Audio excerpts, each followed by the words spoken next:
ग्वालियर चंबल अंचल में टिकट वितरण के बाद भाजपा की और मुसीबत बढ़ गई है, क्योंकि अंचल में सबसे अधिक नाराज नेता और बागी हुए नेताओं की संख्या अधिक है।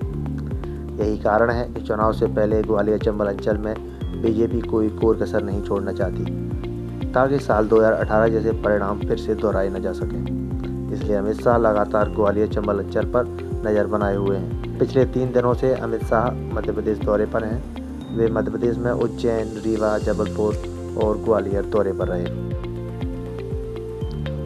ग्वालियर के सिटी सेंटर स्थित होटल रेडिसन में ग्वालियर चंबल संभाग की 1.5 घंटे से ज़्यादा चली बैठक में शाह ने कार्यकर्ताओं से कहा कि आप विश्व की सबसे बड़ी राजनीतिक पार्टी भाजपा के सदस्य हैं। चुनाव मिलजुल कर लड़ें और इस बात पर विचार करें कि हमारे परिवार के कुछ सदस्य हमें छोड़कर क्यों गए हैं। बैठक में यह प्रदेश के चुनाव प्रभारी व केंद्रीय मंत्री भूपेंद्र सिंह यादव, सह प्रभारी केंद्रीय मंत्री अश्विनी वैष्णव, केंद्रीय मंत्री नरेंद्र सिंह तोमर, ज्योतिरादित्य सिंधिया, केंद्रीय मंत्री एसपीएस बघेल, पार्टी के प्रदेश अध्यक्ष वीडी शर्मा, प्रदेश संगठन मंत्री हिदानंद शर्मा सहित अंचल के प्रमुख नेता मौजूद थे। जिलाध्यक्षों से पूछा कितनी सीटें आ रही हैं। अमित शाह ने ग्वालियर चंबल संभाग के सभी 8 जिलों के अध्यक्षों से एक एक करके पूछा कि चुनाव में कितनी सीटें आ सकती हैं। उन्होंने वार्ड के भ्रमण से लेकर भाजपा का स्टिकर लगाने का होमवर्क कार्यकर्ताओं को दिया। शाह ने कहा कि मध्य प्रदेश का विधानसभा चुनाव साधारण चुनाव नहीं है। इस चुनाव से प्रदेश के विकास की दिशा के साथ भविष्य तय होना है। इसलिए हम सबको यह चुनाव मिलजुल कर व भाईचारे के साथ लड़ना है और जीतने के लिए हमें अच्छा वादा करना होगा। कार्यकर्ताओं को बूथ व मतदान के बारीक से बारीक जानकारी देते हुए शाह ने कहा कि बूथ प्रभारी, पन्ना प्रमुख कार्यकर्ता चुनाव की महत्वपूर्ण कड़ी हैं। हर मतदाता से उसका करीबी और परिवार जैसा रिश्ता होना चाहिए, ताकि मतदान के दिन हमें उन्हें मतदान के लिए प्रोत्साहित कर सकें। Bureau report, Madhyanchal today digital, Gwalior.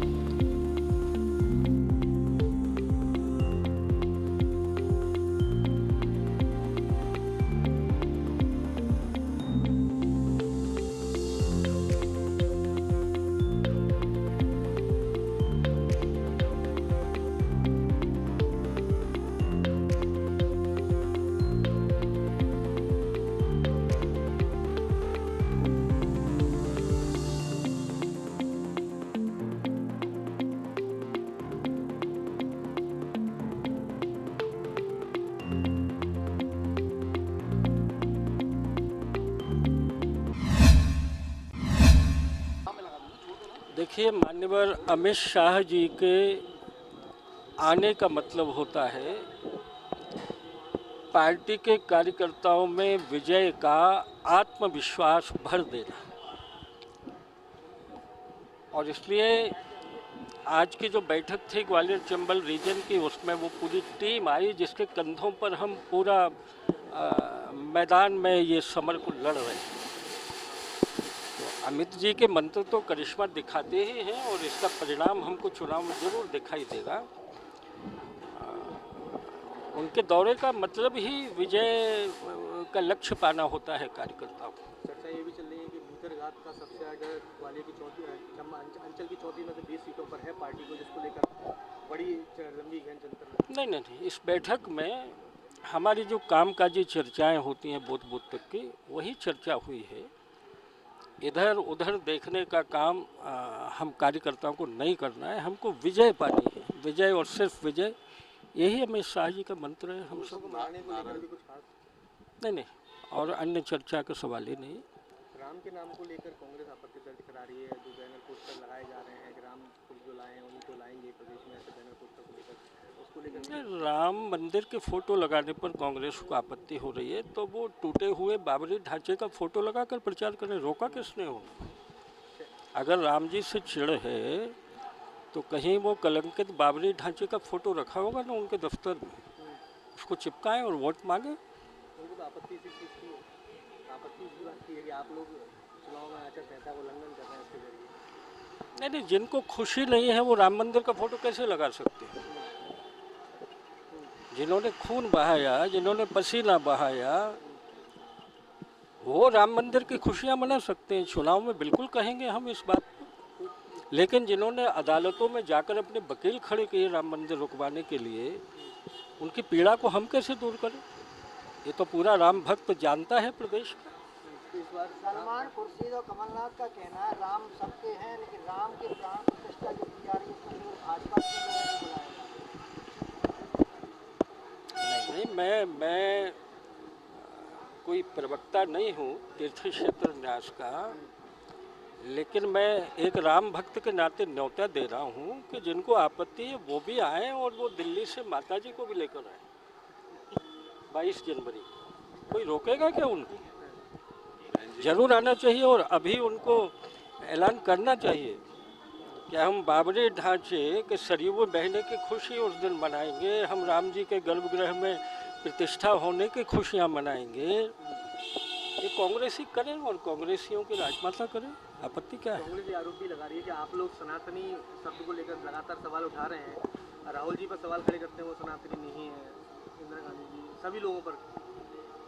देखिए, हम चाहें न चाहें, मगर सनातन को नष्ट करने की बात जो कांग्रेस ने कही है, कांग्रेस के गठबंधन वाले नेताओं ने कही है, मल्लिकार्जुन खड़गे जी ने कहा है कि भाजपा की सरकार फिर से देश में आई तो सनातन धर्म का राज हो जाएगा। इसलिए वो मुद्दा तो जनता के मन में है, उसको कांग्रेसी क्या रोकेंगे और हम भी क्या रोक सकते हैं? जो मुद्दा है वो है। युद्ध के मैदान में सेनापति द्वारा दिया गया मोरल बूस्टिंग का भाषण हमेशा युद्ध में निर्णायक भूमिका निभाता है। एक उनका संगठनात्मक और चुनाव लड़ने का और लड़ाने का और राष्ट्रीय स्तर पर उनका एक दीर्घकालीन अनुभव है और उसका हम लोगों ने लाभ लिया। ब्यौरा जो है जनसंपर्क अभियान का भी मांगा गया है और जानकारी अंदर खाने से भी आ रही है कि कुछ लोगों पर नाराजगी भी जाहिर कर। नहीं, ऐसा नहीं। Man to man and people to people contact हमेशा ही डेमोक्रेसी में सबसे अच्छा रहता है। निश्चित तौर से केंद्र सरकार की कल्याणकारी योजनाएं और मध्य प्रदेश में राज्य सरकार की कल्याणकारी योजनाएं और बूथ अध्यक्ष से लेकर राष्ट्रीय अध्यक्ष की परिश्रम की पराकाष्ठा से जो पसीना बहा है उससे मध्य प्रदेश में कमल खिलेगा। राम मंदिर को लेकर भी चर्चा लगातार जारी है। कांग्रेस भी आरोप लगा रही है कि राम के नाम को बनाने की कोशिश कर रही है पार्टी। आज भी कोई विशेष राम को भी कोई भुना सकता है क्या? लेकिन राम के बिना भी क्या हम लोग कल्पना कर सकते हैं? हमारे मर्यादा पुरुषोत्तम हैं, भगवान हैं। बीजेपी सरकार में अच्छी पैरवी होने से भी पक्ष में रहा है मामला। तो हम तो सुबह उठ के ही गुड मॉर्निंग वाले लोग नहीं हैं, राम राम साहब ही कहते हैं। हमेशा बूथ जीता तो देश जीता। मेरा बूथ सबसे मजबूत। ये भी कहा गया है कि एक कार्यकर्ता 10-10 लोगों को लाकर वोटिंग कराए, सबसे पहले वोट उसके बाद कोई जलपान, सबसे पहले मतदान। बहुत पुरानी बात है, पहले वोट फिर रोट तो हमेशा कहा गया है। अंचल की 34 में से कितनी सीट का क्योंकि चर्चा रही है लंबी। चुनाव से पूर्व घोषित करना भी लोकतंत्र का अपमान है कि मैं कहूँ 34 की 34 जीत रहे हैं। मेरे अपने बहुत विचार होते हैं, मैं सिद्धांत की राजनीति करता हूँ, लेकिन इसमें कोई दो राय नहीं है कि भारतीय जनता पार्टी मध्य प्रदेश में पुनः सरकार बना रही है मोदी जी के लोक कल्याणकारी योजनाओं को लेकर। और मैं जब यूपी से आता हूँ एक अंतर महसूस करता हूँ कि चंबल के बाएं किनारे पर हम हैं इटावा लोकसभा और दाहिने किनारे पर यह है हम किसान सम्मान निधि 6000 पा रहे हैं, यहाँ 12000 पा रहे हैं। तो लोग इससे ऑब्लाइज महसूस करते हैं। लोग संपर्क करने के दौरान लोग कहते हैं कि हमें कालिदास ना समझें कि हम 20,000 का शौचालय हमें मिला, हमें आवास मिला, हमें उज्ज्वला में सिलेंडर मिला, किसान सम्मान निधि के 12,000 मिल रहे हैं, आयुष्मान कार्ड में 5 लाख प्रति व्यक्ति प्रति साल हमारा इलाज हो रहा है, लाडली योजना से तो अश्क कर रहे हैं लोग बात। तो हम कालिदास नहीं है कि कोई गोद का बच्चा फेंक दें और पेट के बच्चे की उम्मीद करें। पर भीतरघात की स्थिति लग रही है क्योंकि लाल की बात करी जाए, संजीव लड़ रहे हैं। राजनीति के इलेक्टोरल पॉलिटिक्स में ये घटनाएं कोई पहली और आखिरी घटना ही नहीं है। पार्टी जाने के लिए ये बात हुई। क्या किस तरह से आगे बढ़ना है, क्या करना है, क्या टिप्स दी गई है, कौन सी? हर कार्यकर्ता को 10 वोट अपने खुद डलवाने हैं, ये टिप दी है। सवेरे जाके सवेरे अपना वोट डालेंगे, अपने घर वालों डलवाएंगे। पहले मतदान और फिर जलपान, ये सूत्र दिया है। कैसे मनाएंगे जो टूट हैं जो कोई रूठा नहीं है। हाँ। रूठे वाले तो अपने आप ठीक हो जाएंगे। पार्टी जैसे जैसे चुनाव प्रचार बढ़ेगा आगे, पार्टी में नाराज लोग होते ही हैं। मैं भी नाराज था, लेकिन मेरी बात, मैंने जो अपनी बात थी, अपनी बात समझ रख दी पार्टी के लोग, पार्टी के सामने बात खत्म। रिजाइन कर दिया था, आपने रिजाइन कर दिया था। कोई मालूम होता है क्या? हाँ, ये मंत्र जो है आप लोगों को दिया है। देखिए, जीत का मंत्र अमित शाह जी ने भी दिया है और भारतीय जनता पार्टी हर जगह जीतेगी, क्योंकि भारतीय जनता पार्टी ने काम इतना किया है कि पूरे मतलब देश की पब्लिक खुश है। मध्य प्रदेश की लाडली योजना हुई या शिवराज सिंह मामा जी हैं, सबका साथ सबका विकास लेकर चल रहे हैं, तो हमारी जीत बिल्कुल निश्चित है, इसमें कोई दो राह नहीं है।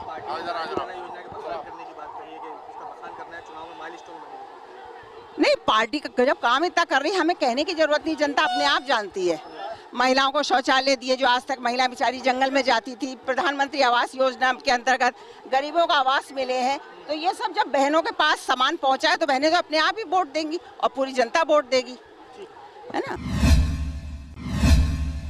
जी, रणनीति पूरी तरह तैयार हो गई है, कहीं भी कोई संशय नहीं है कि कहीं भी गुंजाइश हो, हमारी रणनीति पूरी तरह तैयार है। जी, विशेष मंत्र बिल्कुल दिए हैं। हमारे पार्टी के वरिष्ठ जो लोग होते हैं उन्हीं के अनुसार हम लोग चलते हैं, और हमारी भारतीय जनता पार्टी का प्रत्येक कार्यकर्ता एक अपनी ही रणनीति से चुनाव लड़ते हैं। वो हमारी एक गोपनीय रणनीति है। बूथ पर फोकस करने के लिए जी जी जी, हम प्रत्येक कार्यकर्ता से जुड़े हुए हैं, ग्रामीण कार्यकर्ता से, शहरी कार्यकर्ता से, सबसे जुड़े हुए हैं, तो हम लोगों की जीत तो सुनिश्चित है ही। बूथ मैनेजमेंट का क्या प्लान है? बूथ ही जीत लेंगे तो पार्टी। मैं कहना चाहूँगी, बूथ के विषय में सब लोग बता चुके हैं। मैं महिला हूँ, महिला मोर्चा से हूँ, तो मैं महिलाओं के विषय में कुछ कहना चाहूँगी। जी जी जी, लाडली बहना योजना है और हम सब महिलाएं मिलके देश की आधी आबादी बढ़ाते हैं। जी, मैं गुड्डी रानी पटेल हूँ और झांसी से आई हूँ, उत्तर प्रदेश से प्रवासी हूँ, दतिया विधानसभा की, जहाँ से माननीय गृह मंत्री नरोत्तम मिश्रा जी चुनाव लड़ रहे हैं। जी, नहीं, कोई संख्या 100% जीतेंगे, क्योंकि उनका एक रहा है, माननीय मंत्री जी का भी एक रहा है कि कभी कहीं ना खाली जाए, करे अगर कोई वादा, मेरे दतिया की शान है नरोत्तम दादा। तो इस तरीके से मैं कहूँगी कि वही जीतेंगे।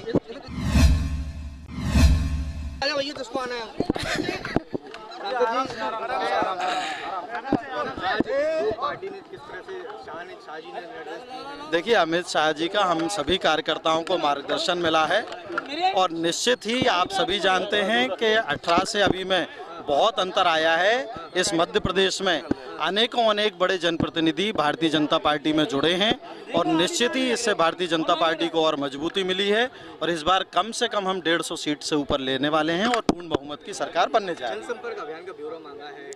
देखिए, अनेक प्रकार के कार्य उन्होंने बताए थे, सभी हमारे जिलाध्यक्षों ने उनके जिलों में क्या कार्य हुए हैं उनके बारे में विस्तार से चर्चा हुई है, और उन्होंने सभी को बहुत सराहना की, सभी जिलाध्यक्षों की, सभी कार्यकर्ताओं की, जिस तरह से हम लोगों ने काम किया है। निश्चित ही जिस तरह का रिजल्ट गुजरात में आया था, हमारा प्रयास होगा कि हम मध्य प्रदेश में भी गुजरात से भी अच्छा रिजल्ट देंगे। देखिए, वो जो भी चुनावी जो चीज़ें रहती हैं, जो मार्गदर्शन हमें मिलना चाहिए, वो मार्गदर्शन हम लोगों को मिला है, और इससे हम लोगों में और ऊर्जा भरी है, और निश्चित ही हम पूर्ण बहुमत की सरकार बनाने जा रहे हैं। देखिए, रूठने वालों की कोई बात ही नहीं है, कोई नहीं रूठा है। भारतीय जनता पार्टी एक सुर में चल रही है, सब लोग एक साथ मिलजुल कर काम कर रहे हैं, और इसलिए हम कह रहे हैं कि हम लोग यहाँ रिकॉर्ड बनाएंगे, और भारतीय जनता पार्टी 150 से ऊपर जाने वाली है। जो लोग पार्टी से बगावत करके मैदान में उतर चुके उनके खिलाफ देखिए, कहीं कोई ऐसी बात ही नहीं है। आप लोग अपनी मनगढ़ंत कहानियां बना लेते हैं, ऐसा कुछ भी नहीं है। कहीं कोई नाराज नहीं है। भारतीय जनता पार्टी के सभी कार्यकर्ता मिलजुल कर काम कर रहे हैं, और निश्चित ही हम इस ग्वालियर चंबल में ज़्यादा से ज़्यादा सीटें जीतेंगे, और मध्य प्रदेश में हम 150 के ऊपर जाने वाले हैं। कहीं कोई भीतरघात नहीं है, सब एकजुट होकर चुनाव लड़ रहे हैं। भारतीय जनता पार्टी का एक कार्यकर्ता पूरी निष्ठा और ईमानदारी से काम कर रहा है, और हमें इस बार कोई भी सरकार बनाने से नहीं रोक सकता।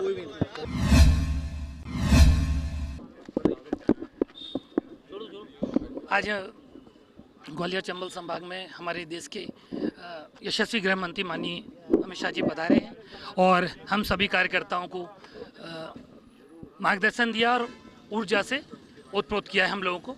और मध्य प्रदेश में हम भाजपा की सरकार बहुत अच्छे बहुमत से बना रहे हैं, ये हमने भी विश्वास दिलाया और उनने भी हमको।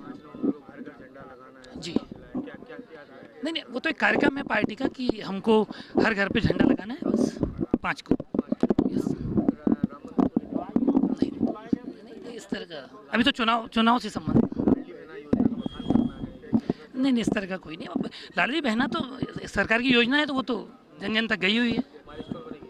ऑफ कोर्स है ही, वो तो महिलाएं कर ही रही हैं उसको। जी, अगर आपको हमारे वीडियो पसंद आ रहे हैं तो चैनल को सब्सक्राइब करके घंटे के बटन को दबा दीजिए ताकि आप तक सारी खबरें समय से पहुंच सकें। धन्यवाद।